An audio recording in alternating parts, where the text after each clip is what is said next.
In April of this year, Fortnite, the biggest video game in the West, put a new character up for sale. It wasn't a superhero. It wasn't a soccer star. It was a creature created by artificial intelligence, known to millions by an impossible name. It sold in the millions. And when the lawyers tried to trace the legal owner of that character, they found a problem. A problem that today has Epic Games, Roblox, and a company in Paris tangled up in court. The most profitable character of the moment might have no owner at all. This is the story of the first multi-million-dollar universe that nobody owns. And to understand just how strange that is, first you have to measure it. Panini, the Italian company behind the World Cup sticker albums, the same company that brings in 1.6 billion euros a year, launched an official physical collection, 300 trading cards of these creatures, with an album, as if they were soccer players. On Roblox, a game built entirely and exclusively on these characters racked up 68 billion visits. There are plush toys in stores across half the world. There are songs with hundreds of millions of plays. Add it all up, and you're looking at a franchise growing faster than Pokemon. But with one impossible difference. Pokemon has an owner. Nintendo. Lawyers. Contracts. This doesn't. Nobody signed anything. Nobody authorized anything. So the obvious question, where did this universe come from? January 2025. A TikTok account called Easeburger401 uploads a video that lasts seconds. You hear a robotic voice, the platform's Italian text-to-speech, reciting an absurd rhyme that starts with 3 words, tralalero, tralala. The rhyme continues with Italian profanity, insults about Fortnite, and a grandmother. That's it. That is the founding video. There's no memorable image. There's no character yet. Just a ridiculous audio clip with a machine voice.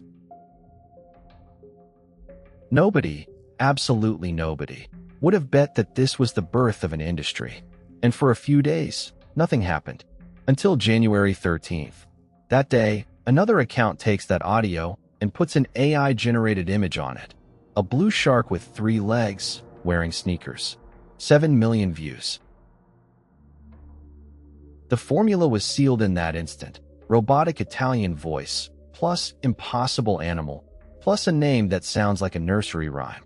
Tralalero Tralala was no longer an audio clip. It was a character. And then something happened that nobody designed. Thousands of people understood, all at the same time, that the formula was repeatable. Anyone with an image generator could create the next one. And they did. By the thousands. Bombardiro Crocodilo. Half crocodile, half bomber plane.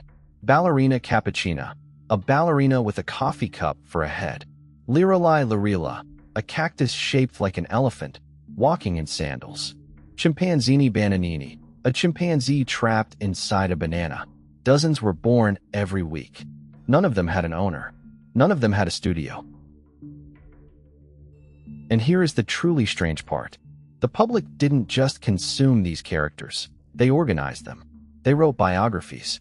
They invented family trees, rivalries, betrayals. They built entire encyclopedias with internal rules. They ran tournaments to decide who was strongest. Think about it. Thousands of strangers did for free, in weeks, the work that takes Disney decades and billions of dollars.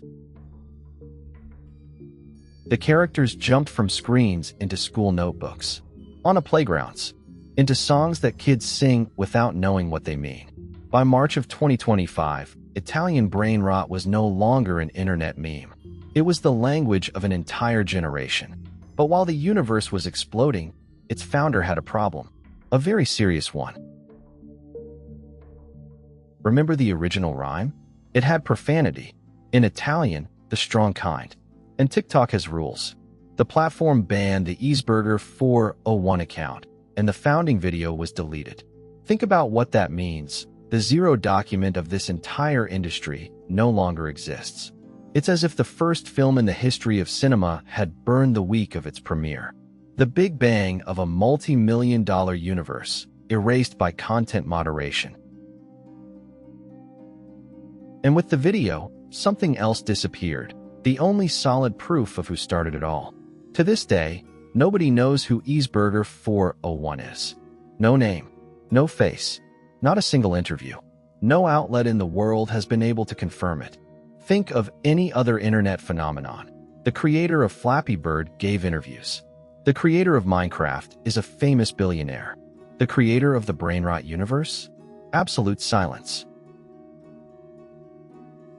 There are theories that it was an Italian teenager, that he deleted everything out of fear when the meme exploded, profanity included, that he's still out there, posting under another name, watching the entire world monetize his 1-minute joke. None of them are confirmed. The only certainty is this: the person who ignited a multi-million-dollar industry never earned a cent. And while the founder was a ghost, the universe he left orphaned was about to receive its biggest character, from the least expected place on the planet. February 2025. Indonesia. A creator named Noxa uploads a new character, a wooden log holding a stick, beating a drum. Tung tung tung sahur. And here's the fact that breaks everything. It has nothing Italian about it. Sahur is the meal before dawn during Ramadan. And in Indonesia, people are woken up by a drum beating through the streets. Tung, tung, tung. The most famous character in Italian Brainrot is an Indonesian Muslim tradition. The universe no longer belonged to a single culture. It belonged to the entire internet. But for the first time in this story, a character had something no other character had: a creator with a name, a face, and an active account. That detail, which seems minor, is worth millions. Because when the corporations wanted to ride the wave, they ran into the strangest legal problem of the decade. To sell a character, you need to license it. To license it, you need an owner. And who owns a shark generated by a machine, published by a banned ghost, and redesigned by thousands of anonymous people? Short answer: nobody. The United States Copyright Office has been clear: a work generated entirely by artificial intelligence, without human authorship, cannot be registered. There's no paper. There's no owner. There's nobody to pay. For a company like Epic Games, that's a minefield. But where the lawyers see a minefield, others see an opportunity. Paris, France. A company called Momentum Lab makes the boldest move in this story. It contacts Noxa, the Indonesian creator, and buys the license to his character. Suddenly, a meme had a contract. With that paper in hand, Momentum negotiates with Epic Games. And that is how an Indonesian log ended up for sale in the Fortnite shop, next to Batman and Messi. But Momentum didn't stop there. Today it claims rights over dozens of Brainrot characters. Characters it didn't create. Characters generated by artificial intelligence, born from a formula invented by a ghost. A company claiming ownership of a universe that was built, precisely, on the idea that nobody owned anything. The question was inevitable. Was anyone going to challenge them? May 2025. A developer known as Spider Sammy launches a Roblox game with a simple premise: stealing Brainrot characters from other players. Steal a Brainrot. What happened next has no precedent in the history of video games. 68 billion visits. And in October, the number that makes you rub your eyes: 25.8 million people playing at the same time. To put that in perspective, that's more simultaneous players than Fortnite's all-time peak. More than Minecraft. More than any video game, ever.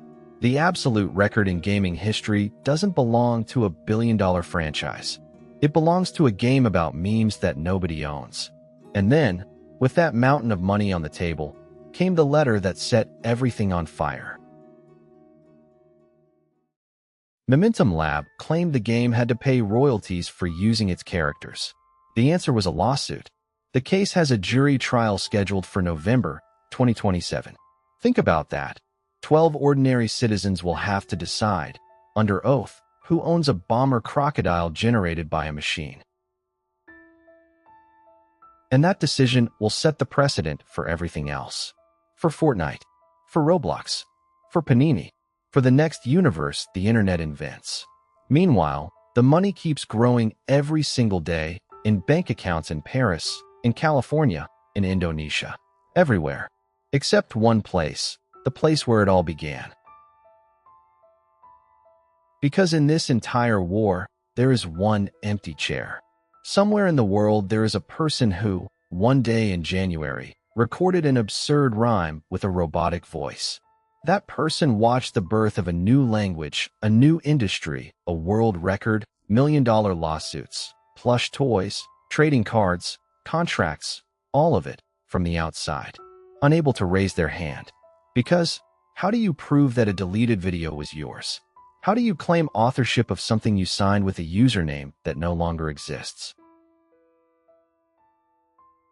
If Easeburger401 is watching this, and statistically, he has probably seen all of it, his situation is the strangest on the internet. He is the invisible founder of the loudest universe in the world. For 100 years, entertainment worked the same way. A studio creates, registers, protects, and gets paid. Italian Brainrot broke all 4 steps at once. It created itself. It was never registered. It was never protected. And yet it got paid. Maybe this isn't a video about a meme. Maybe you just watched the first world-scale experiment of a question that will define the next 20 years. When machines create and crowds build, does ownership still exist? This is Untold Expedition. Follow us on YouTube and discover the untold stories everyone should know.